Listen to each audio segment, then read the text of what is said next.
Thank you. To introduce Carter Smith is our 2011 honoree, Andy Sansom.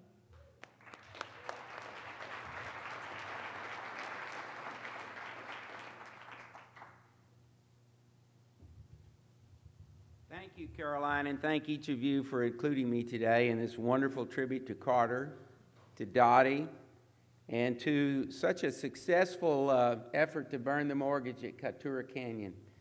Katura Canyon is one of the most special places that I've ever visited in my lifetime in conservation, and I wish that Paul and Georgianne were here, but as all of you who have known them know, they're busy minding the store because it's their busiest time of year. But I know they've heard you loud and clear, and this tremendous effort has been a tribute to them as well as to the Chimney Swifts. I first met Carter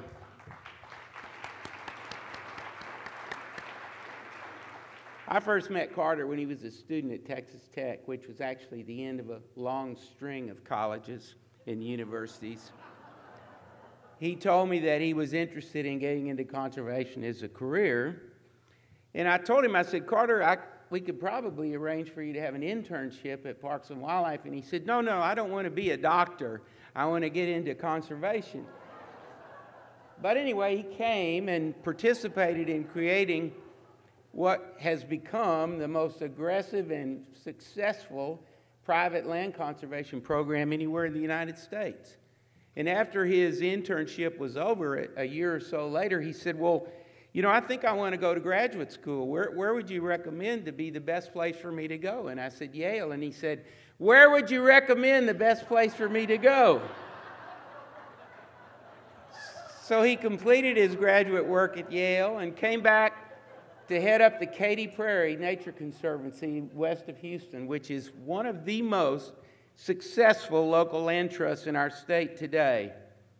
From there, he went to work for the Nature Conservancy in South Texas and led efforts to preserve 25,000 acres on South Padre, along with land in Big Bend, the first preserve for the lesser prairie chicken in the Panhandle. And in 2008, he was chosen to lead the Texas Parks and Wildlife Department. And most of you know that's where I used to work.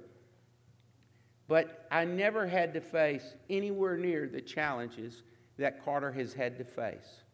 When you think of the incredible damage caused throughout our region from the fires at Bastrop, losing 1,600 homes and almost all of Bastrop State Park, of a budget challenge that is probably the worst that department has ever faced, which has forced the department to have to go to the private sector just to keep the state parks of our state open. Game wardens who put their lives on the line every day in challenges that no one ever had to imagine that they would face before along the border, if you've read the newspaper today. And in spite of these odds, while he has been at Parks and Wildlife, Carter has managed to acquire nearly 25,000 additional acres for our Parks and Wildlife system in Texas.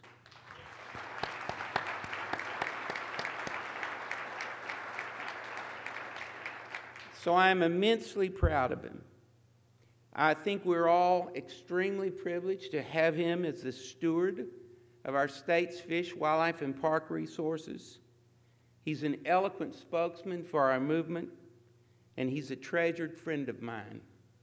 And it is a privilege for me to join each of you in honoring him here today, where he will receive the Victor Emanuel Conservation Award. Carter Smith.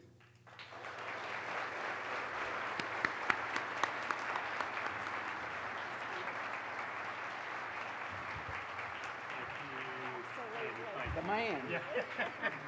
Thank you. Yeah. Carter, we are pleased to award you this year the Victor Emanuel Conservation Award for your dedication to conservation. Thank you for everything that you do, and Andy's going to unveil your awards. Oh, yeah, thank you, Caroline. Yeah, thank you. Come see it.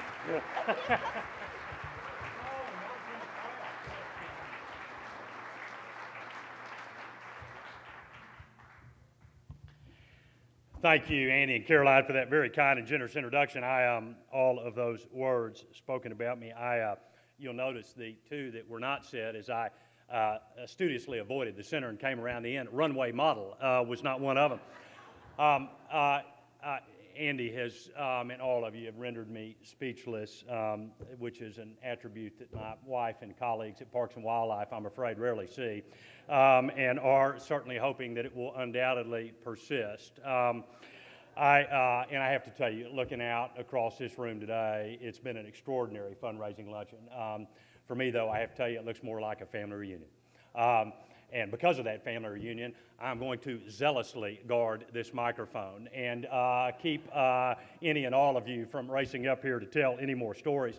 I have got this sort of eerie flashback, and I don't know if Lydia Saldana remembers this. When I came to Parks and Wildlife in 2008, there was a group of women business leaders that asked that I come speak to them and talk a little bit about kind of my ideas for Parks and Wildlife and where the department was going. And this lady was in the throes of her introduction, and all of a sudden this lady in the front row let out this very loud and audible gasp and turned to the lady sitting next to her and said in something less than a whisper, "Oh my God, I used to babysit him." Needless to say, it was a little hard to recover from that. And Sally Whitliff, if you think you're going to get anywhere near this stage, I've got 10 game wardens between you and this microphone. So you just stay seated right where you are, young lady. You know, I would be terribly remiss if I didn't thank Nancy and Caroline and Andy and Valerie and just all of our wonderful friends and partners at Travis Audubon for this award. It is a deep, deep honor, and I am incredibly humbled by it. It's most generous. It's most unexpected. And I have to tell you, it is also mostly because of you. All of you who supported me when you didn't have to. People that bet on me when, to be fair, you didn't have much of a hand. And a lot of you that pulled me out of a ditch when I didn't even know I was in a ditch. And so God bless you for that. And when I think about Victor Emanuel, when I think about Andy Sansom, I think about being in the company of giants. Victor has been an extraordinary hero for me. Someone who was doing nature tourism before the term nature tourism even existed. I'm an extraordinary naturalist, ornithologist, just an incredible ambassador for all things bird in bird life. Victor's going to die with his binoculars in his hands on his beloved Bolivar Peninsula, and I hope I'm right there with him. You know, Andy Sansom, Victor.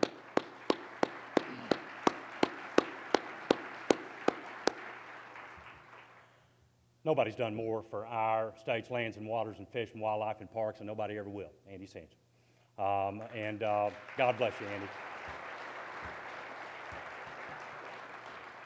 And I was a little surprised knowing that feisty redhead of a mom of mine, that when Andy talked about that internship with Parks and Wildlife, that she didn't rush to stage and say, "Thank God he's got a job."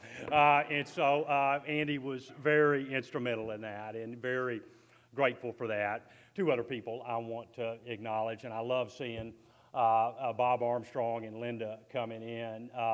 As Linda said, she's known me since I was just a little squirt, and some would argue I still am. Bob, you know, when Bob was out doing extraordinary things, working to save Big Bend Ranch, serving our country as the Assistant Secretary of the Interior, working to protect our coast as Land Commissioner, serving the state as a state representative, serving on the commission, I was just that little squirt playing football in front of his house. And Bob, I've always admired your work, and I'm grateful for everything that you have done and taught me. God bless you. Yeah.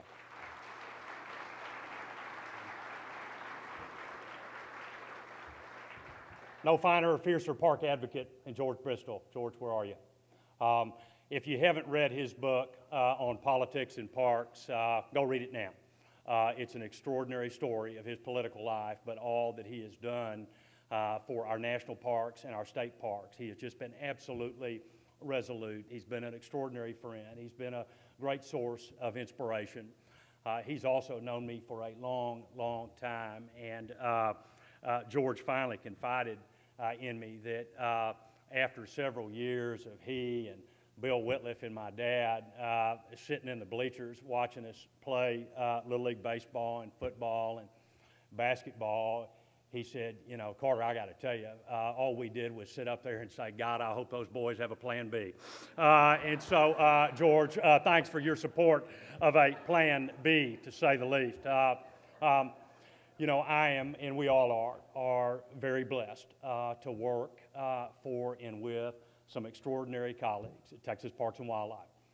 They're paid in pretty sunrises and pretty sunsets. And they do amazing things for our lands and waters and fish and wildlife and parks every single day. They're focused on getting Texas families now and to come out to enjoy our wild things and wild places. And it's an extraordinary privilege to work for all of them. And there's a number of them here. And I just have to ask for all of them to stand up and let me recognize them. And so, guys, gals, thank y'all for what you do.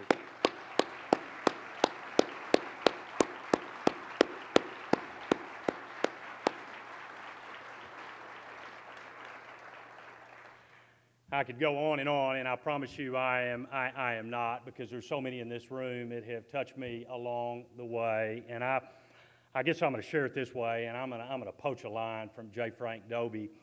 You know, he wrote that great literature transcends its native land, but none that I know of ignores its own soil. And none of you have ever ignored your own soil. And thank you for that. You know, it's no secret that conservation in Texas is not for the faint of heart. And I guess I didn't quite realize that maybe some of this was in my DNA.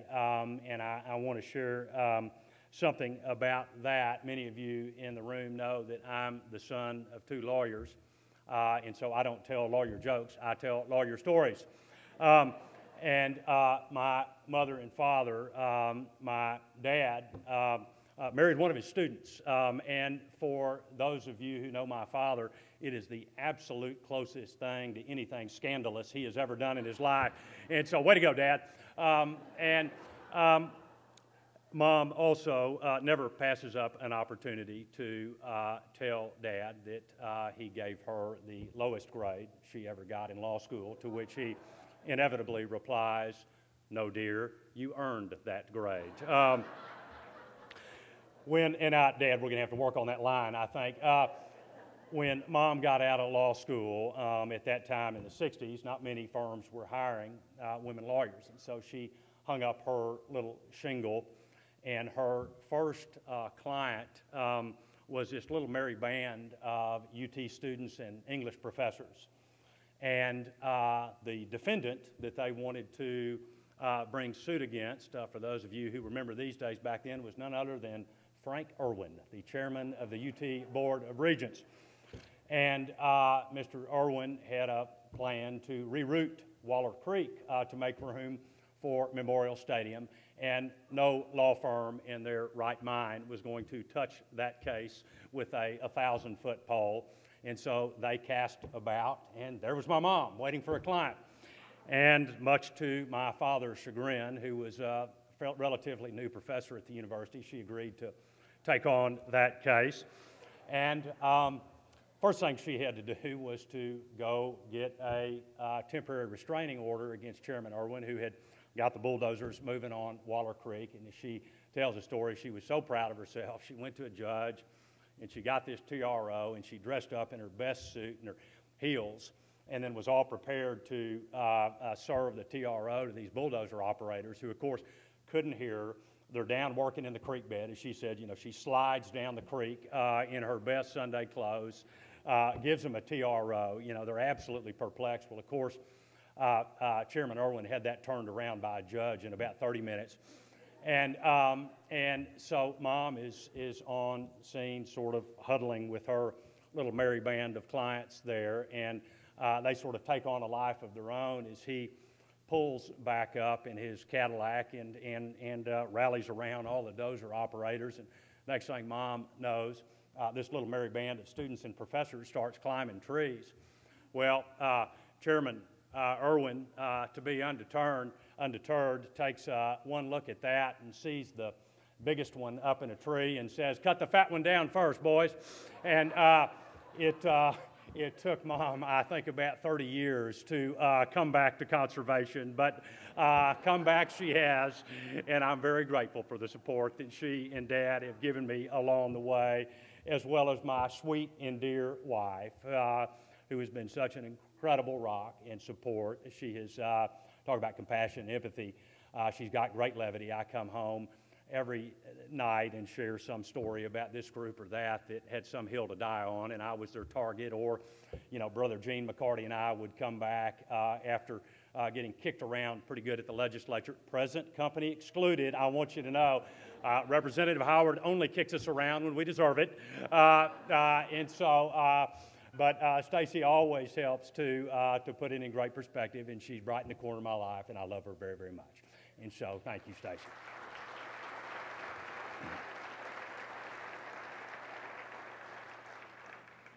Conservation isn't for the faint of heart, and it never has been. It wasn't back in 1862 when the first game laws were passed. It wasn't back in 1895 when the first state game wardens were hired to protect oyster reefs from being overdredged in Galveston Bay. It wasn't back in 1923, Brent, when Governor Pat Neff established our state park system. It wasn't back in the 30s and 40s when the men of the Civilian Conservation Corps literally built from the ground up 30 of your state parks, from Bastrop to Indian Lodge and Huntsville and Abilene and many, many others. It wasn't in the 70s when Lady Bird fought to protect Enchanted Rock, or Senator Don Kennard worked so tirelessly to establish the first dedicated bit of funding for your state park system.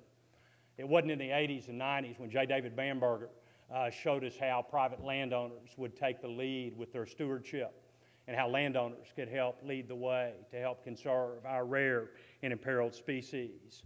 And so it's been with a myriad of other battles as we have fought for lands worth saving, water worth preserving, and species worth conserving. I think everybody in this room would unequivocally agree that we are extraordinarily blessed with not only a nature worth saving, not only a nature worth stewarding, but we are also blessed with a nature worth sharing. And I think that's the point that I want to reflect on today in thinking about this extraordinary organization that we have come out to support in Travis Audubon. It's the very essence of why they exist. Those sanctuaries in and of themselves are biologically incredibly unique places. But here's what we know about our society, and what we know about subsequent generations, and what we know about our children today, that they're the most overly scheduled, the least physically active, the least physically fit, the most detached from nature and the outdoors of any other generation prior. And so we have got to have bits of our home ground near where the people are. 85% of us are in 9 major metropolitan areas. And so these sanctuaries that you have just helped raise critically important dollars for play an essential and imperative role in the quality of life, in the goodness of our very own home ground.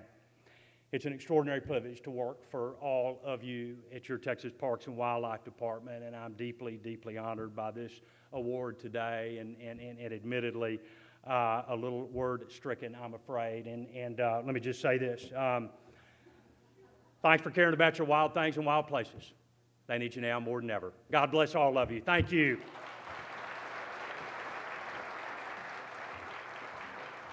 Thank you, Caroline. Very much. Very much. Thank you. Very nice.